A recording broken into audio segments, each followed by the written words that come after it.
Today we are going to take a look at another horrific case with you. Today's first story is from Bengaluru. This incident happened on the 20th of August 2019 in Bengaluru. Jay Kumar Jain was a leading businessman in the textile industry. Originally from Rajasthan, he had been living in Bengaluru for the last 20 years due to business commitments. His family was prosperous.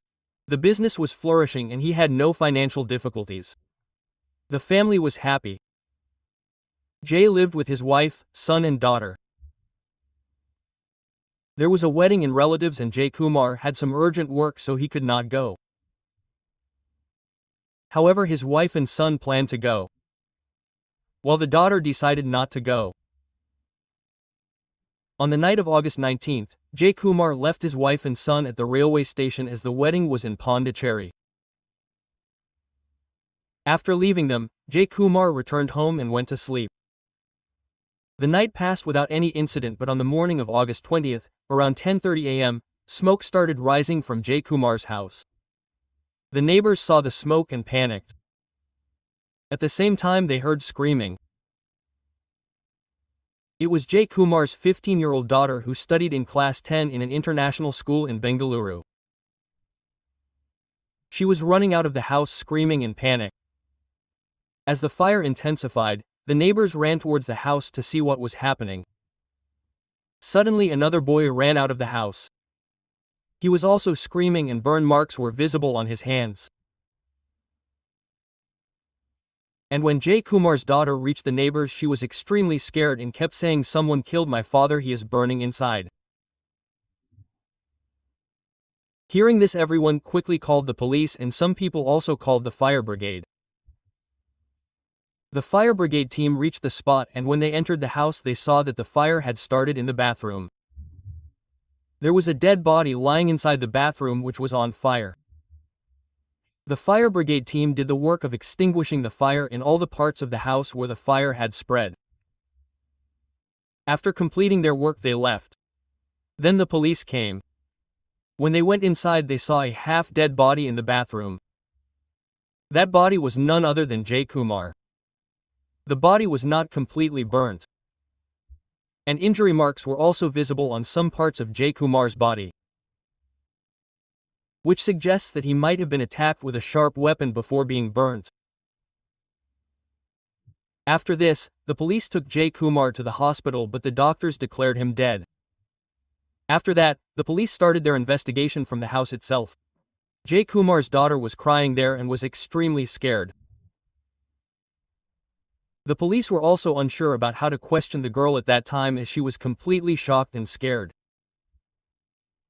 She was not able to understand what had happened. Then the police came to know that Jay Kumar's wife and their son had gone to Pondicherry. So they called there and asked them to come back. They came back to Bengaluru by evening. After coming back, the only task left for the police was to question his daughter, who was at home, to see if she knew anything about who had come at the time of the incident. When did she last see Jay Kumar, or any other information that could give them a clue?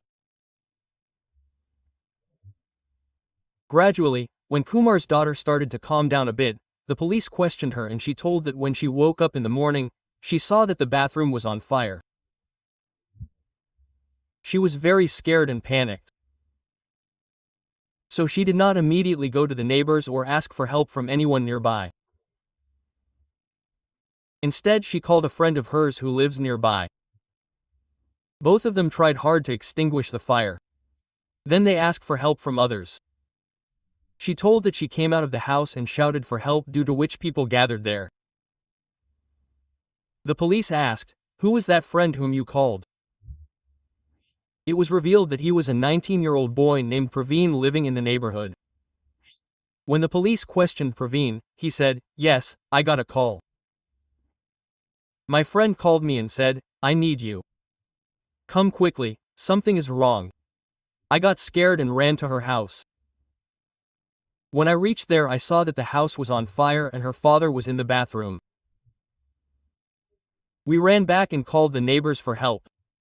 So the statement given to the police was that someone came from outside, attacked Jay and tried to burn him. The daughter was at home and she called her friend for help. Both of them tried their best to put out the fire, but they could not do much. So they ran outside and called the neighbors for help. But the police did not understand one thing. If someone came from outside and killed Jay Kumar and then murdered him, then what was the point of burning the body? Usually the body is burnt when someone does not want his identity to be revealed. Like when the face or the whole body is not recognizable. But here everyone already knew who he was. Usually people try to dispose of the body secretly. But in this case the body was burnt inside the house in the bathroom. The police found this strange. The police thought that if someone had come from outside and killed him, they would not have done it in such a dramatic way. An outsider would have known that setting fire would attract attention. The neighbors would have raised an alarm seeing the smoke or flames. So the police asked the people around, but they said they did not hear anything. There was no noise, no argument, no sign of a fight or a ruckus at Jay Kumar's house. Meanwhile, the whole family was devastated, crying uncontrollably, completely shattered. On the other hand, Jay Kumar's daughter was in deep shock and people were trying to console her separately. She had seen her father in that horrific condition with her own eyes. But the police started suspecting Jay Kumar's 15-year-old daughter and her close friend Parveen. Their statements were not matching. Something seemed fishy. So the police looked at them closely and found that Parveen's feet were slightly burnt and there were burn marks on her hands too. Jay Kumar's daughter also had burn marks on her hands. When the police examined Parveen's feet, they found that the lower part was not burnt, but there were burn marks on the upper part and he was walking fine. Police asked Parveen to tell us something, how the incident happened, and why are your feet burnt from the top? Not from the bottom. You said you were wearing shoes. He got scared because if he had worn shoes, then the shoes would have burnt first and then his feet. But his feet were burnt from the top and not from the bottom. So he said, no, I was wearing chapals. Then police said, where are those chapals, show us. He got scared because the shoes he claimed to be wearing were also at the girl's house, which looked very suspicious. Police thought that if the girl's father had died and she had called him, then he would have reached there immediately. If his friend had called him and he reached her house in such a critical situation, then no normal person would have tried to help the victim or stop the attack, nor would he enter the house calmly and remove his shoes first. And because of this story about shoes, the police suspected Parveen. That is why when they suspected him, they asked Parveen and the girl's phone number and started investigating their call records. When they saw the details, the police were also surprised. From 10 p.m. on August 19th to 2 a.m., they were talking continuously. They had talked before as well. But that night they had talked 10 times. Now the police were suspicious of both of them. The police started asking the neighbors about the relationship between Parveen and Jay Kumar's daughter. Then the truth came out that Jay Kumar's daughter and Parveen studied in the same school. This was 5 years ago. Parveen was 3 classes ahead of her. This is how they became friends. Later Parveen completed her studies and graduated from school. Parveen had gone to college and the girl was about to give her 10th class board exam. The police called Parveen to the police station for questioning. But all her statements were not the same. None of them matched each other. This increased the suspicion of the police even more. Then they thought that they should also question Jay Kumar's daughter. However, her father had recently passed away and she was in deep shock. The police were worried that if she turned out to be innocent, they would feel wrong to suspect a girl who was already going through such grief. So the police went to her house and told her that they had to talk to her. They took her to a separate room and asked where she was when the house caught fire. She said she was not at home and had gone out. When she was asked where she had gone, she said she was at a friend's place. Then the police asked when she had called Parveen and told her to come to our house. She also told the time of the call. But the police told that there is no call recorded at that time in her call records. Her statement does not match the facts.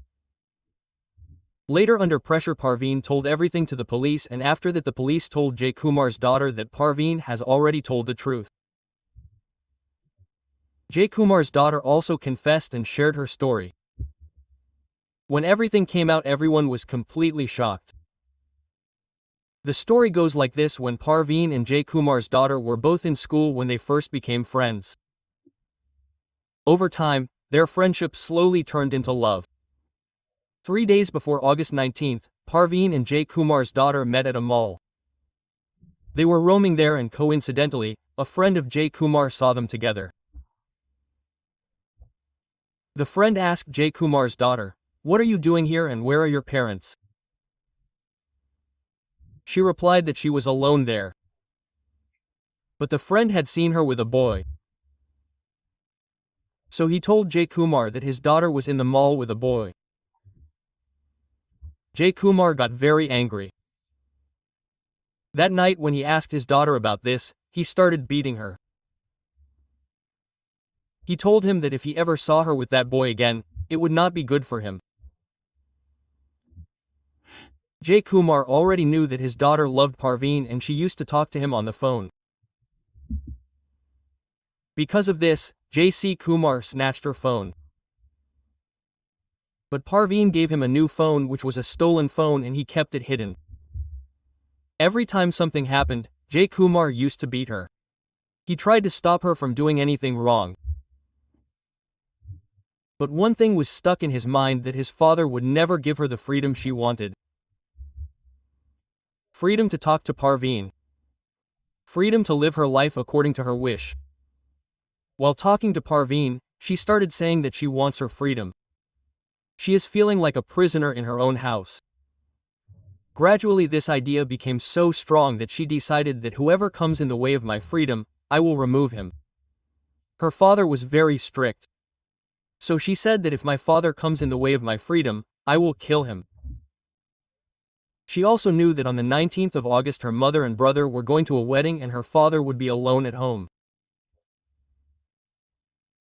So when John Kumar dropped his wife and son at the station, she went to the medical store and bought sleeping pills.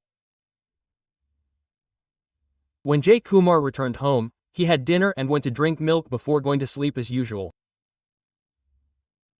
Before this, his daughter had mixed sleeping pills in the milk. Jay Kumar unknowingly drank it and lay down to sleep. Then Jay Kumar's daughter called Parveen nearby at midnight and said, "I myself have mixed sleeping pills in his glass. Now I think he has become unconscious. You should come." Parveen did not live far away, so he quickly came to her house as the door was already open. First of all, Jay Kumar's daughter went to her father's house to make sure that he is not sleeping. She went to the bedroom to see that Jay Kumar was not awake. She saw that he was not moving. He was in a very deep sleep. Then she started slapping her father. There were two reasons for this. First, if her father was not in a deep sleep, the slap would have woken him up. And second, she was angry at him for trying to control her freedom and she was venting her anger on him. Once she was sure that her father was in a deep sleep, she signaled Parveen to come in. He came in. Both of them had knives. They stood near the bed for some time and killed Jay Kumar with the knives. After that, they were hesitant, unsure what to do. Finally, they took the body to the bathroom as they could not take it outside as the area they lived in was very posh, full of rich people and security guards. Anyone could catch them or suspect that it was a murder. That night they did not have any material to set it on fire. So they stayed there the whole night. Subhash Kumar's daughter left the house. She left, locked the door from outside and went to a shop. She bought 3 bottles of water, returned home, emptied them and went to a petrol pump to fill them with petrol. She returned home with 3 bottles of petrol and they poured it in the bathroom and set the body on fire. They did not know how much petrol would be enough to prevent the fire and smoke from spreading outside. So they quickly poured petrol and set the body on fire.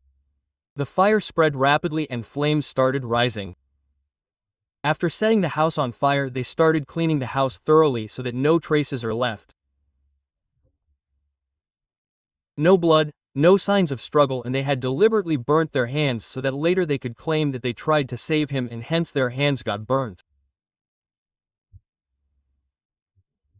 Then Praveen told Jay Kumar's daughter to look scared so that people outside would think that she was scared. She did exactly that. In a short while a crowd gathered and the police came to the gate. Then the whole matter came to light and the police asked her, "Why did you kill your father?"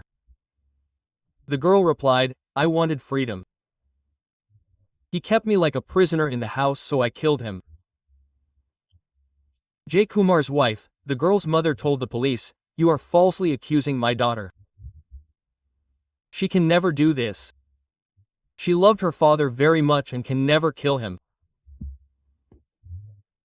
The mother completely refused to believe this and did not even want to include her daughter's name in it. She was completely denying that her daughter could kill her husband. None of Jay Kumar's relatives or his wife filed a case against the daughter in her name. But a very good friend of Jay Kumar came forward and filed a case against Jay Kumar's daughter.